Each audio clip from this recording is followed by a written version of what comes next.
How's it going, guys? Josh here. I'm one of the physical therapists at Life in Motion Physical and Hand Therapy.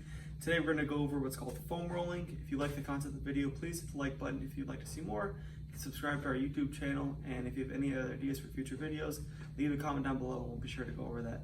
So foam rolling is a great way to help get rid of some tissue tension in our legs. If your muscles are too tight, they can definitely increase some joint pain, especially in the knees. So we're going to go over a few ways to help alleviate some of that pain using this handy dandy foam roller.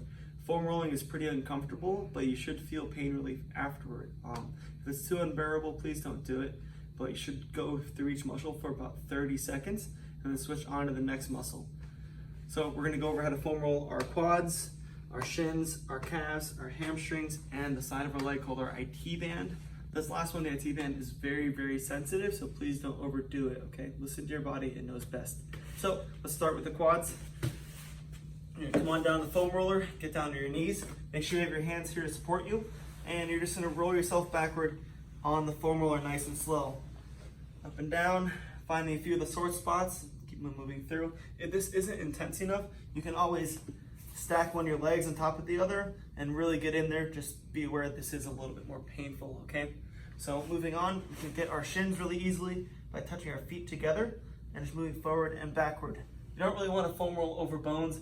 Might not feel the greatest, okay, so avoid the bones. It's pretty easy, just running through about 30 seconds of that. And then moving on, we can start on our butt. So we get our hamstrings. So put your hands behind you and just scoot back until you feel some good pressure on your hamstring like that. Pushing through our hands.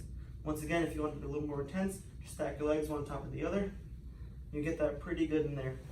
So for our calves, same principle as the hamstrings. Hands are down, giving us good support, pushing up, going through each one. You can do both at the same time, or you can stack one on top of the other. Foam rolling is a lot on the upper body, so if you have shoulder pain, might not be the greatest idea for you. Okay. Last but not least is our IT band. As I mentioned earlier, this is gonna be pretty tender, so just make sure you don't overdo this one, okay?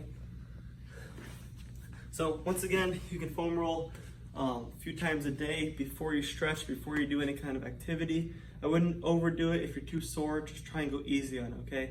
If you have any questions, leave them down below. Thanks, guys.